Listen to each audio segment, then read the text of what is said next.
Berikutnya kita bicara tentang azas lex specialis derogat legi generalis. Ini terdapat dalam pasal 63 ayat 2 KUHP.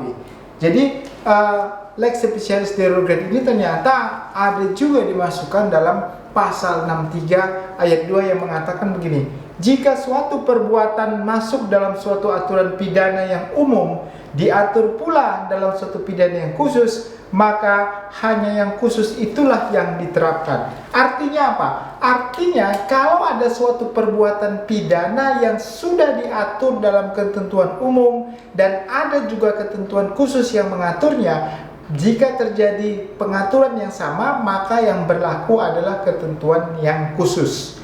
Yang berikutnya yaitu lex superiori derogat legi inferiori. Ini yang mengatakan Ham Kelsen. Apa artinya superiori derogat inferiori? Superiori itu artinya yang superior, yang paling tinggi. Makanya peraturan perundang-undangan, hierarki peraturan perundang-undangan. Nah, Undang-Undang Dasar 45 itu merupakan undang-undang yang paling tinggi. Jadi semua ketentuan aturan hukum tidak boleh bertentangan dengan ketentuan Undang-Undang Dasar 1945. Jadi tidak boleh bertentangan, artinya kalau bertentangan maka yang berlaku adalah Undang-Undang Dasar 45. Makanya ada Mahkamah Konstitusi sebagai lembaga yang menjaga konstitusi kita. Jadi kalau ada undang-undang yang bertentangan, maka yang berlaku adalah ketentuan Undang-Undang Dasar 45. Demikian juga kalau undang-undang bertentangan dengan perda, bertentangan dengan peraturan pemerintah, maka yang berlaku adalah undang-undang, karena kedudukan undang-undang lebih tinggi daripada ketentuan dari perda, lebih yang disebut lebih superior daripada ketentuan yang inferiori. Yang berikutnya adalah ketentuan lex posteriori derogat legi priori. Lex posterior, postum artinya yang paling akhir, terakhir, ya. Makanya ketentuan yang terakhir ini, aturan hukum yang terakhir mengesampingkan ketentuan hukum yang terdahulu.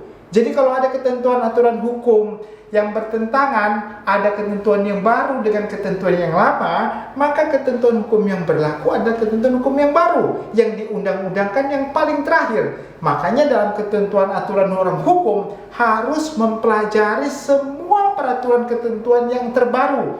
Jangan puas dengan ketentuan undang-undang yang Anda sudah belajar yang lama, Anda tidak tahu yang baru, ternyata ada aturan baru yang mengatur berbeda, maka ketentuan yang berlaku adalah ketentuan undang-undang yang baru. Makanya disebut sebagai lex posteriori, postum yang terakhir, derajat leri inferiori. Nah, yang berikutnya yang perlu kita perhatikan yaitu mengenai asas-asas yang ada dalam KUHP juga yang tidak diatur dalam KUHP yang terkait dengan asas lex scripta. Apa yang dimaksud asas lex scripta? Lex scripta mengatakan ketentuan peraturan perundang-undangan pidana yang sudah dirumuskan terlebih dahulu, ya, scripture, ya, sehingga dapat memberikan suatu kepastian hukum. Jadi aturan kepastian hukum hanya ada dalam ketentuan aturan hukum yang sudah dituliskan, ya, skripsi, ya, itu ada tulisan. Nah, scripta itu merupakan ketentuan yang harus dipatuhi.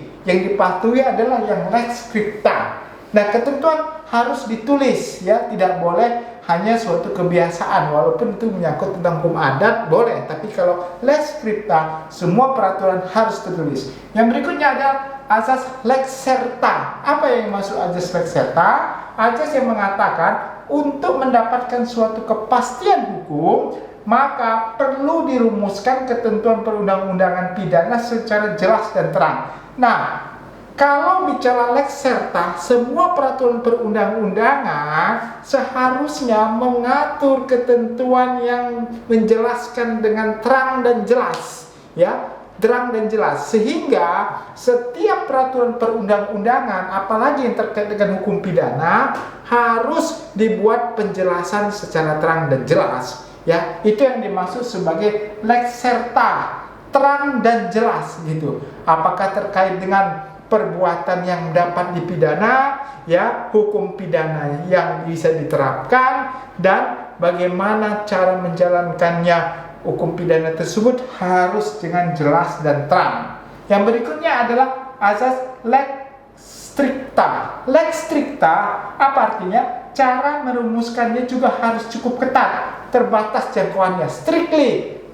Strictly, keras, ya, jelas, ya, kaku, ya boleh kaku pidananya, ya, dan terbatas jangkauannya. Artinya ketentuan hukum pidana tersebut harus sifatnya tidak terlalu luas, ya, harus sifatnya rigid. Kenapa tidak perlu terlalu luas? Karena menghilangkan cara penafsiran, ya, cara penafsiran yang terlalu luas, extended, itu tidak memberikan kepastian hukum, ya. Harus sudah ketat dan jangkauannya juga, ya, berlaku terhadap ketentuan-ketentuan yang harus berkembang, harus bisa diketahui, ya, kepastiannya, kapan berlakunya.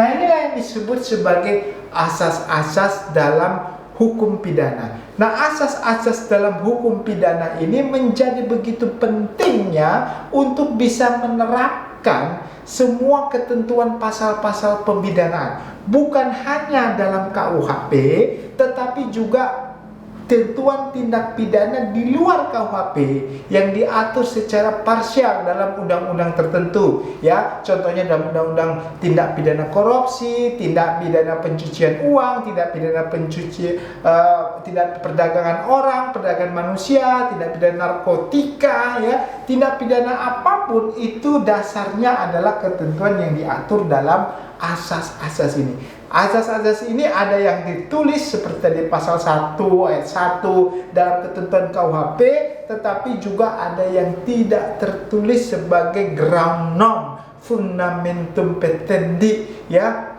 dasar daripada suatu aturan-aturan hukum yang lebih luas, ya. Jadi hari ini cukup jelas bagi kita, ketentuan asas-asas hukum pidana memberikan perlindungan dan kepastian untuk menerapkan ketentuan hukum pidana di Indonesia. Kiranya apa yang sudah disampaikan ini memberikan pencerahan bagi kita tentang apa itu asas-asas hukum pidana. Dan jangan lupa saksikan terus materi-materi ini melalui YouTube. Dan untuk membangun YouTube ini lebih baik, mohon dukungan Bapak Ibu sekalian untuk bisa subscribe dan like setiap YouTube yang kami tampilkan untuk membangun ini lebih baik ke depan. Terima kasih, selamat memanfaatkan YouTube ini.